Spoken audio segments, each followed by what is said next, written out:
The thing is, learn how to be a normal person with everybody. Act like you belong everywhere, because there's no reason why you don't, except in your head.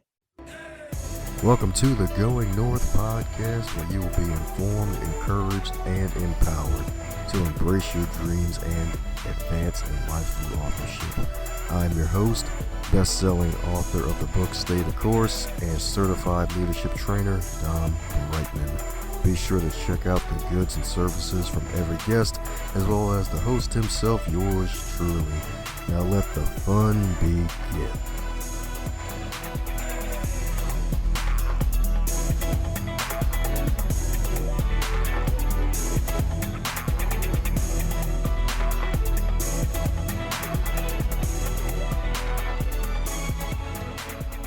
And today on the Highlight Reel Builder for Authors, known as GMP, the Great, Glorious, and Glamorous, it's the Going North podcast. And we got one heck of a super special, awesome human for you today, folks. Because my goodness, not only is he a wonderful author, he's also a speaker, entrepreneur, and business advisor who also has an honorary Doctors of Arts degree from the University of Rhode Island, y'all. That's right. And in addition to that, he's also an avid cyclist, a below-average tennis player, his words, not mine, and an even worse golfer. So let's give it up for Mr. FJ himself, the good doctor, Fred Joyal. How you doing today, Dr. Fred? Oh, I'm fired up, Dom. I'm really excited for this conversation. Yes, indeed. Yes, indeed. I have to admit, you're one of the few actually has his bio listed like that. It's like you got a nice little mix of, hey, I'm freaking super special awesome, but hey, I'm also a human just like you because I suck at golf apparently. Yeah, people need to know that, because you got to play golf with us. It's like, well, let me warn you how that's going to go. I'm going to go through a lot of balls, and you're going to be waiting for me a lot.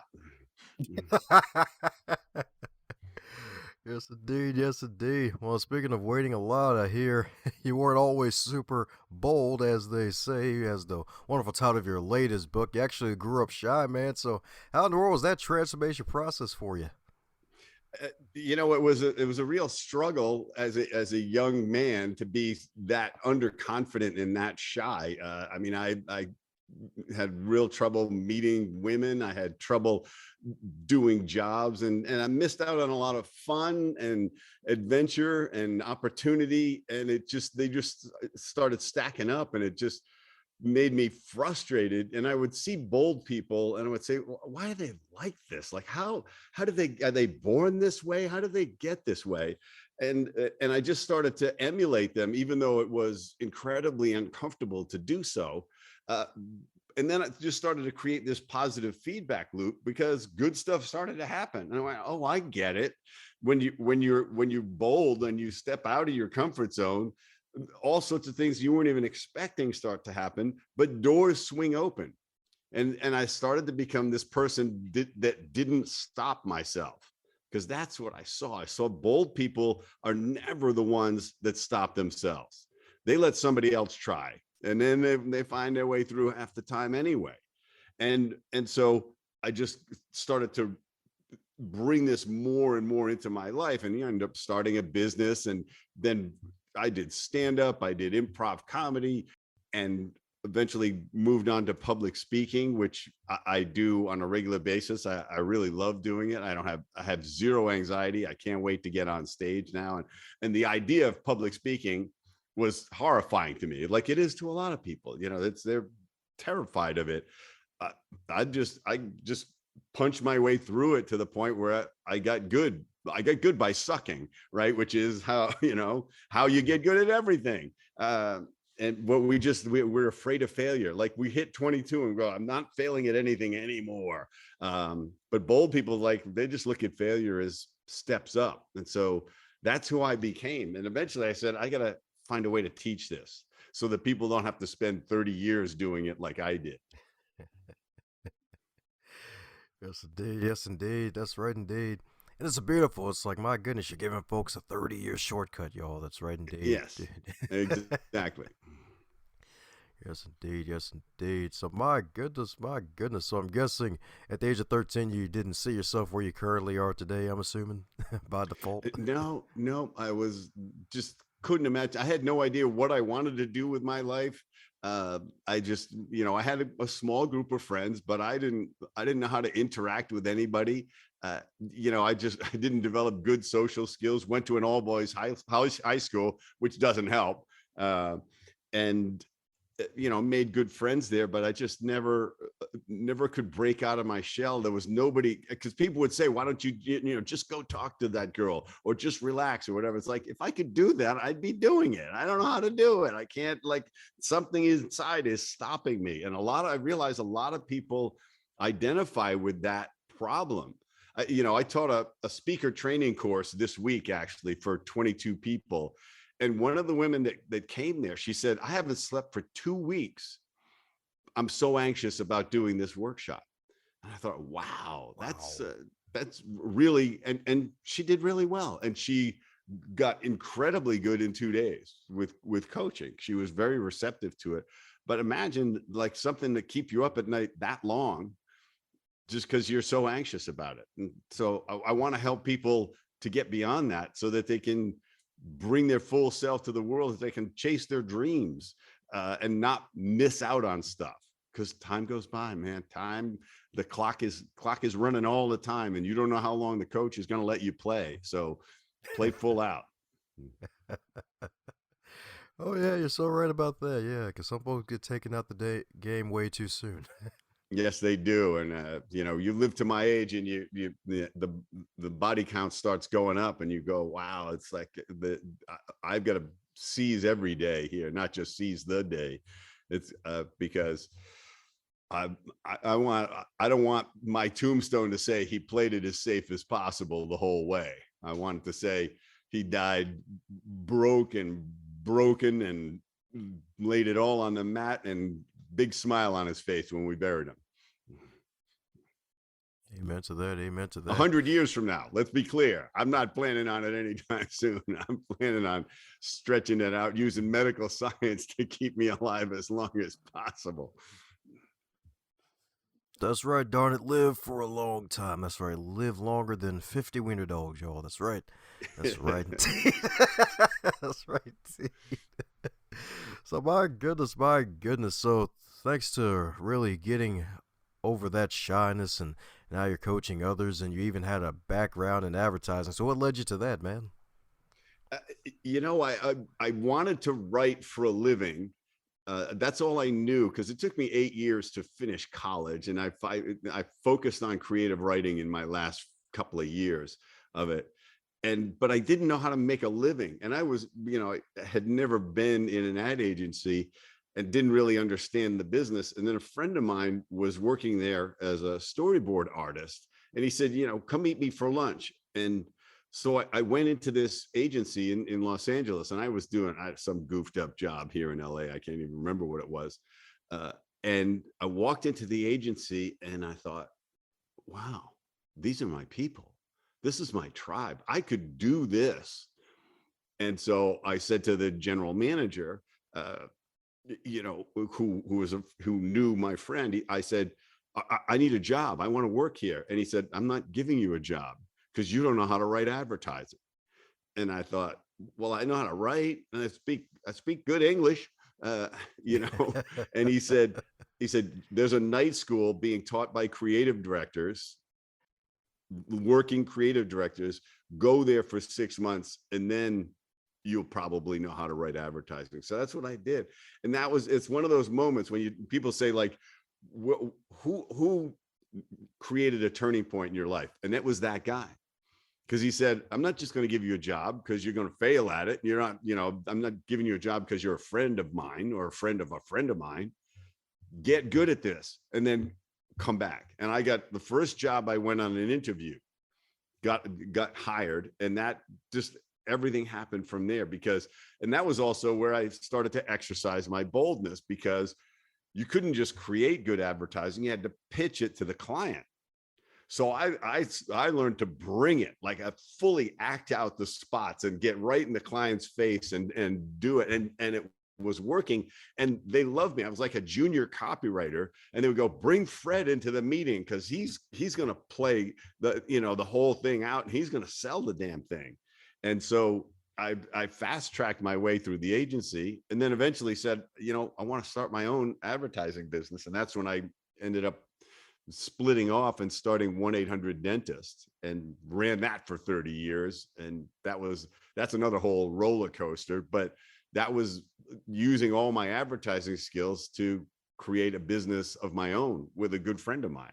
And it was incredibly successful, way more successful than we ever imagined. We were just two guys dumb enough to try to start a business, and we could live on nothing. Very important. You got to be able to live on nothing, right? And not have a wife or a husband that needs you to support them or whatever. And so, once we got into it, took about 3 years, and all of a sudden it became profitable. And we were, wow, this is going to work. And then it just kept going and going. And we just kept showing up every day and hiring great people. I mean, I credit the entire success of the business to our ability to hire people smarter than us, and willing to work harder than us. Because I never was a crazy hard worker. That wasn't, I started working smart as soon as possible in life, but found great people. And, over 30 years, if you add up the revenue over 30 years, it was over $1 billion in revenue. So I would have never imagined that it was going to do that well, but it was, a fabulous run, and just a great experience. And it allowed me to do all sorts of stuff. That allowed me to become an author and a public speaker. Amen to that. Amen to that. You said a lot of powerful things right there, especially about the hiring people smarter than you think. Because sometimes folks, especially solopreneurs, it can be a little hard. It's like, do I really want to hire somebody else? I mean, I'm kind of working myself to the bone here, but I need somebody to help me out here. But it's like, do I really want to hire somebody? But it's like, like 30 years of that one business, like 1-800-Dentist, like you helping out, heck, even helping out dental offices get more business, basically being the Angie's List for them back in the day before Angie's List, basically. That was really it. Is we were in lead gen long before they had the term lead gen, because we were generating patients. And we understood that, when people say, oh, my product's really hard to sell, it's really a challenge. And I say, yeah, try selling dentistry for 30 years. How many, find me somebody who loves going to the dentist. It's 1 out of every 10,000 people. And so it's like, we picked a tough lane to work in, but because of it, it was very hard to compete with us, because we got really good at it and we had the best phone number. Eventually Google said people don't need phone numbers, and they squeezed us down, but took them a long time. That's powerful right there, and that's really interesting too. It's like, hey, I guess the way that was kind of like your blue ocean in a way. Yeah. I mean, people would jump into the marketplace and because we'd make it look easy. They'd see our ads everywhere and they go, this has got to work really easily. So they would get 800 Dental One and start running commercials and get dentists to, and you know what they would do? People would call us, because the number they'd remember is our number, not Dental One. And we thought, like, yeah, and we had this expression to the competition: come on in, the water's boiling. You think it looks easy? We're scraping out 15% margins here because we're doing everything right. Do one thing wrong, buy media wrong, create the wrong ads, don't have enough dentists per capita. Done. So it's fun to look back at all the stuff we figured out. I say we have a history of survivable mistakes. That's basically the history of our business. But that's it. You just gotta mine every mistake for information. Amen to that. Well, speaking of information, question I've been loving to ask folks recently, especially entrepreneurs, is what would you consider one of your greatest setbacks that actually set you up for success? I lost $1 million backing an independent film. Lost everything on it. And it was 2 lessons in it. One was that I started by putting in 300, and then it was the trap of sunk costs. which a lot of people get into. And so I had to put in another 200 and another 100. No, oh, we need to shoot more. No, now we got to, we need a new editor. No, we got to reshoot this. And it's like, it, tick, tick, tick, tick, just kept going up because the movie's almost finished, which means I either lose everything or I put in another 100. Meanwhile, this is vaporizing my free cash. It's not like I have $50 million and I can lose one. I have 1.2 and I'm losing. So it was and I should have pulled the plug at 300. So there was that lesson, and I never got trapped in sunk costs again because of it. But I learned the one thing about the director was he was so efficient. He worked with minimal crew all the time, and so many other commercial producers, they get a big crew. There's everybody doing everything, and it actually slows everything down. And so I took that knowledge and I started to produce and direct all my own commercials at a fraction of the cost. And we would spend 200 grand a year producing commercials. And so we were saving 100 to 200 grand a year doing them much more efficiently. So within 5 years, I had recouped my very expensive educational cost. That's the way I look at it. It's like very tuition, right? Nothing more expensive than Hard Knocks. But it also taught me that you can overstaff your business. The departments will get bigger and bigger and bigger if you let them. And you eventually say, what if we shrank the crew? How would that go? And all of a sudden everybody steps up because everybody says, every department I've ever had says we need more help because there's this shit they don't want to do. So let's hire a shithead who does the shitty stuff, right? That we don't want to do. So eventually you say, guess what? 20% of your job's going to suck, but you got to get it done because it's 80% fun. That's a little poem I just made there. So. There you go. You love to see it. Love to see it indeed. And you love to hear it. My goodness, indeed. Because, man, yeah, you're so right. Like the sunk cost trap. It's a big trap if you stay in it for too darn long, as you mentioned. Oh, yeah. And it's like it's flushing money down the toilet, man. It's clogging up all the drains. It's like, yeah, money on this, yeah, flesh. Yeah, it's like if you play poker enough, you learn. You go like, I realize I've got $300 on the table, but my hand sucks, right? I need everybody else to fold, and they don't seem to be folding. So I can't bet again. I'm not calling the next bet. I'm taking the loss and walking away. And it's a great lesson in life, but it's very easy to get pulled in and think I'm almost there. I got just a little bit more, and then still doesn't play out. You just say, yep. I talk to people about this, about technology too. I work a lot with dentists, and some of them, they'll buy this technology and it doesn't do what it says it was going to do, or it's not as efficient as they thought. And I say to them, the next version does everything that it's supposed to do. The original version didn't, but now it does. And they say, oh yeah, but I spent 90,000 on this thing. I got to make it work. It's like, no, just throw it away and buy the other thing that's going to work and save you money and make you money.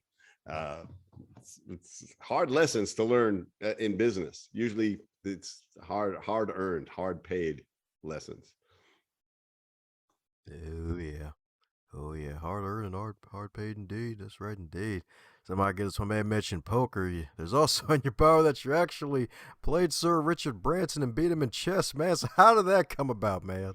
Yeah, so that was, that's one of those bold tales in my life, because I eventually just, I want to talk about the super boldness as a concept, because if you're going to succeed in life and chase your dreams, the cornerstone of that is your ability to meet anybody you want to meet.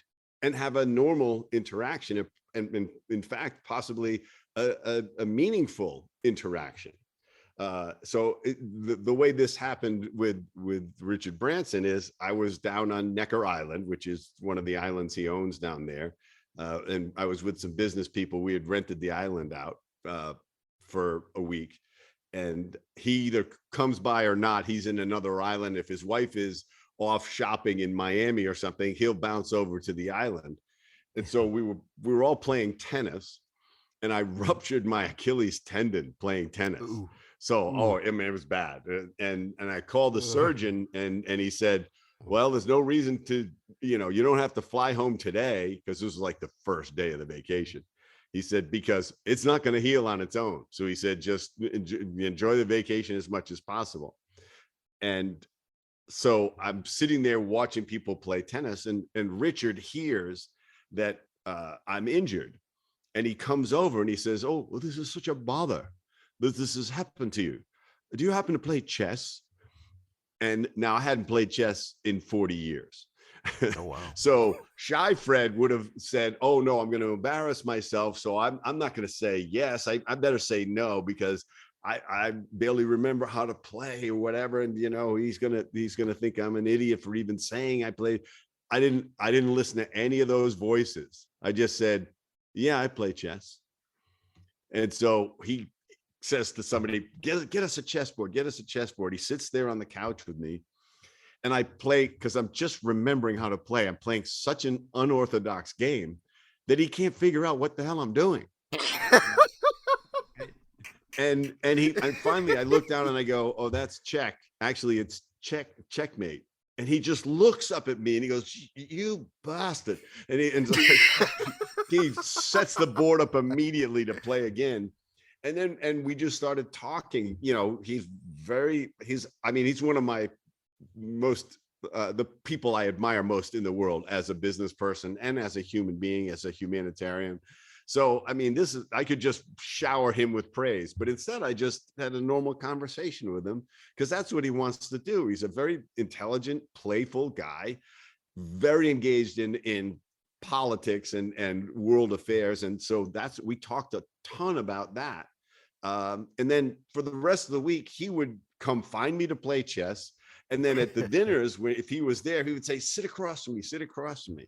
And people were complaining, going like, you're hogging Branson. What are you doing? And I'm like, he's asking me to sit with him. What am I supposed to do? Say, no, go talk to the other people. It's like, I'm sorry that I made an impression on him, but I know how to talk to famous people.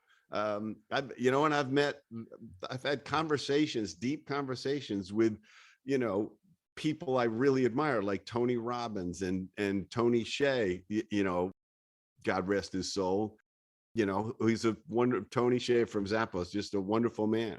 I was with him at South by Southwest, and he did card tricks for my wife. It was, and magic tricks. And she just can't figure out how he's doing it. And I'm just laughing because I know he's made me a Confederate in half the tricks. But I mean, that's the thing, is learn how to be a normal person with everybody. Act like you belong everywhere, because there's no reason why you don't, except in your head. Man, that was a long answer, I realize. Twists and turns, but hey, don't worry. The twists and turns are always good in this case, man, because that was a darn good story, man. Like, freaking hilarious, man. It's like, hey, wait a second. This must be beginner's luck. Like, who would let you on the silent? Yeah, right. Yes, indeed. And especially the fact you mentioned just speaking like a normal person in front of everybody. Like, because you're so right. No matter how famous or how powerful a person becomes, they're still a person. They still have an expiration date like everybody else. They still have to use the bathroom like everybody else. And they have their goals and dreams and fears as well. So it's like so true. And it's good that you're doing that to help remind folks and bring it to folks' attention. Like, hey, you could be super bold right where you are by being a normal human being. Yeah. And it's, so much of it, the self-talk stops us. And that's what I learned, is that bold people never stop themselves. And when you start to hear who's stopping you, it's you most of the time. So I say, When your voice says this, ask, is that really true? Could that possibly be true?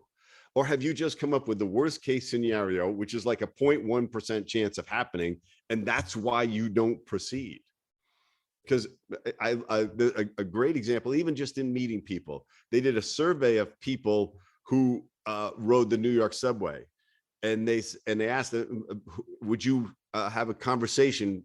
Would you initiate a conversation with somebody on the subway? And 80% of them said, no, I would never initiate a conversation with somebody on the subway. But 60% of them said, if somebody initiated a conversation with me, I'd be happy to talk to them. So who would have believed that? Because you'd believe nobody's going to talk to me on the subway. I just got to stand here and be quiet. So everywhere I go, I just talk to people. I'm in an elevator, nobody's talking, I start talking to people. Why? Why not? It's no law against talking to people. And you know what? They're all in the back of their mind, they're all deliberately being quiet, and they don't even know why. Except it's like weird, it's not even etiquette. There's nothing polite about it. It's actually a little unfriendly. So I just talk to people, and just sometimes I'll compliment the person, or I'll talk about the building. You can talk about anything, but talking to strangers is a life skill. You're not 8 years old anymore. You're not going to be abducted. Okay. So it's time to start talking to strangers on a regular basis and getting good at it, because you'll never know who they know, or what they're going to teach you, or just how darn interesting people are. Everybody I've ever met that I've spent 15 minutes with is interesting, despite my judgment of them originally, right? Because we're all full of nonsense about, we judge people by their hair and their glasses and their clothes and their height, like we're nuts, right? We got judgments about everybody, but we're wrong about 90% of the time. Because as soon as we get to know them, I mean, I'll see a guy with like metal coming out of every part of his face, right? And dreadlocks and stuff like that. And then I'll start to talk to him, and he'll be the sweetest guy in the world. And I'll say, well, that is not what I was expecting from you, metal man. But, and once you do it enough, you say, I'm not going to listen to myself, because I'm very confused. All right. My judgments are very, very inaccurate. So I need to not rely on them. And doors open up. I can't count the number of times that meeting somebody interesting has led to meeting somebody else interesting, because they say, you know what, who you need to know so-and-so. And I'm not going out there with an agenda to network. I'm just trying to connect with people.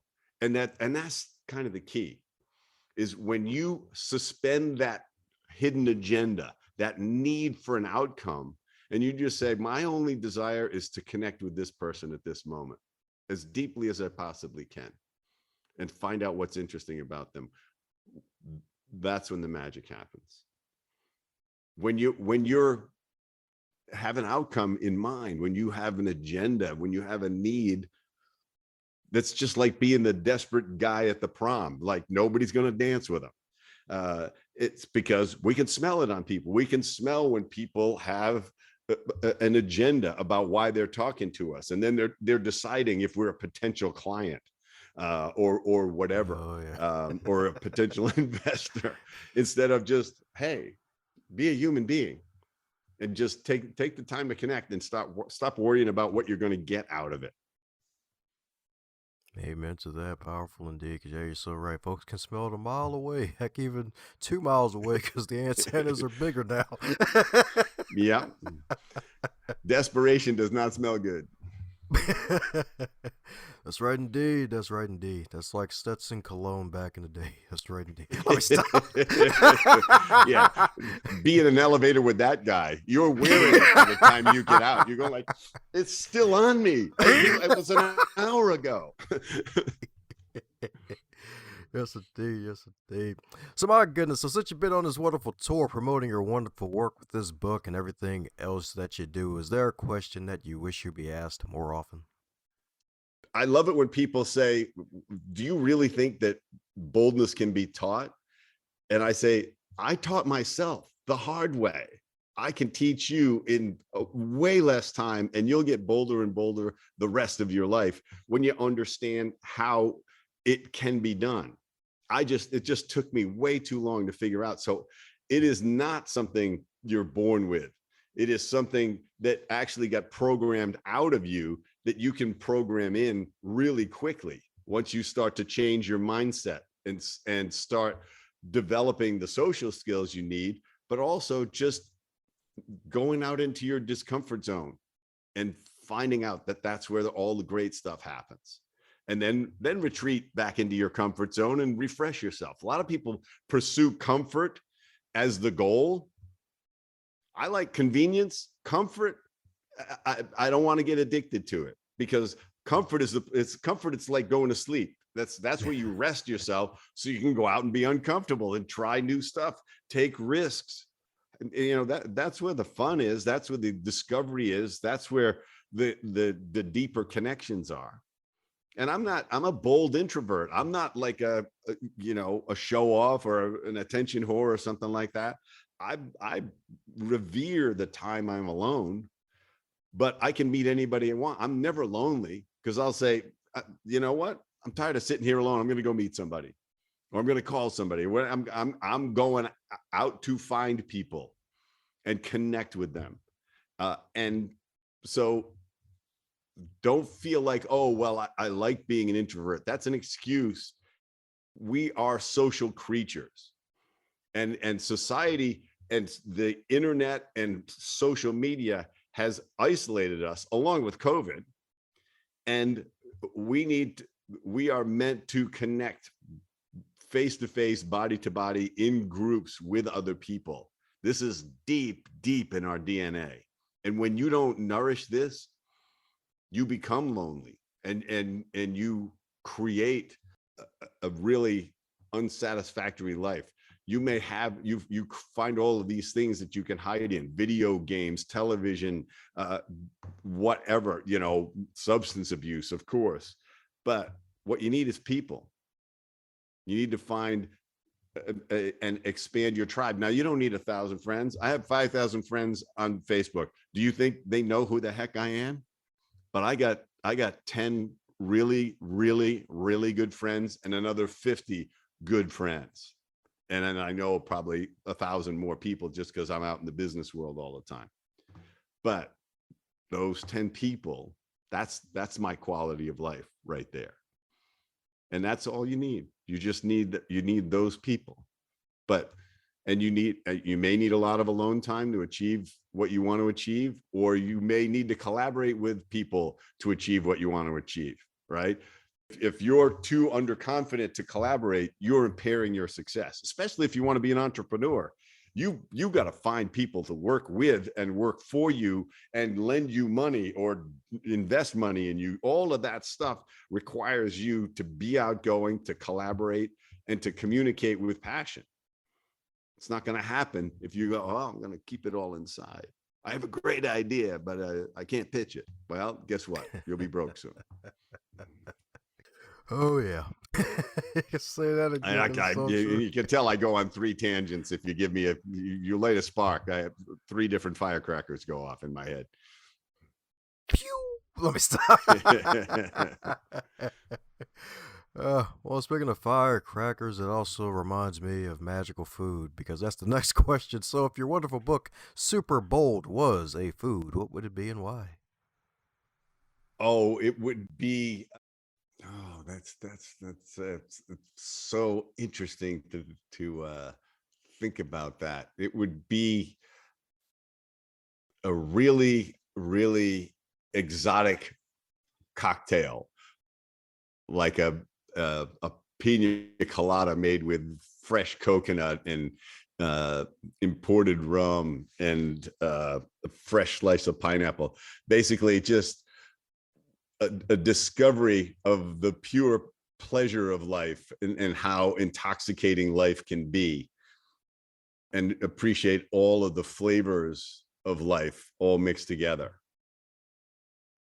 Boom. That's right. If you like pina colada, baby, you better get this book.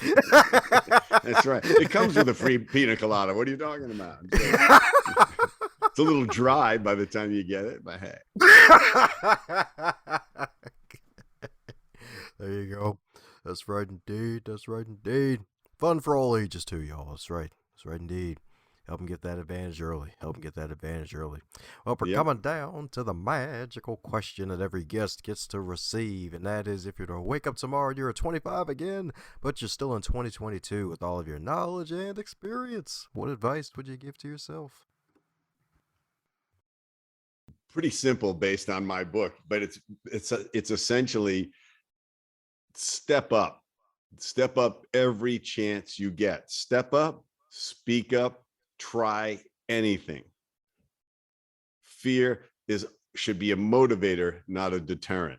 So get uncomfortable every day. Fred, you sissy.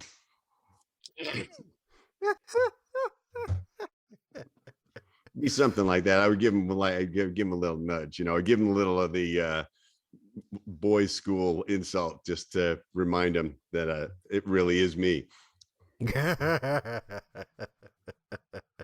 You really are the older me. Oh my God. Only you would have said that to me. Well, hey, it's freaking rock solid indeed. That's right indeed. That's right indeed. Use fear as a motivator, not a deterrent, y'all. That's right indeed. That's right indeed. Y'all got a tennis bracelet gems today, y'all. That's right. If y'all didn't, y'all better go back and hear it 3 times over indeed, because Fabulous Fred dropped some gems. And the good news is it's only 3% of it. So for those who want to dive into more of what my man is doing and keep up with the Fabulous Fred, who is on fire, what's the best way for folks to do so? My website is fredjoyal.com. That's Joyal. No dots or dashes or anything like that. And I'm actually Fred Joyal everywhere: LinkedIn, Facebook, Instagram, Twitter. You know, I'm a marketing guy. I grabbed my name early on.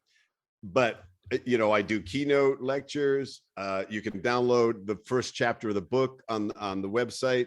I'm actually doing a 2-day workshop in Los Angeles in June, a Superbold transformational workshop. You want to really accelerate yourself. Check that out. You can find out more about that on the website. And of course, the book is available on Amazon in Kindle version, Audible version. It's me reading it. And of course, the hardcover with the free pina colada. That's right, I hope folks. people don't expect me to actually do that. And I shouldn't have said it twice. Now they're starting to believe me. That's right. That's right indeed. Free pony colada, folks. That's right. That's right indeed. The real PC, folks. No, let me stop. Let me not say that. But there you have it, it's folks. Like, yeah, if you come to LA, I'll buy you a pina colada, you know, but you got to have the book in your hand and I'll sign it and I'll buy you a pina colada. But you got to come to Los Angeles. I'm not flying to you. Wherever you are, wherever you are. You could be in France. You know, it's going to be very expensive to do this. So just you have to come to me. There you go. That's right, folks. Ask Santa Claus for the pina colada at Christmas, y'all. That's right. Fred can't jump in all your chimneys. Let me stop. That's next level improv. Yeah, that's, you know, I'm not sure I would fit down some of these chimneys, you know, like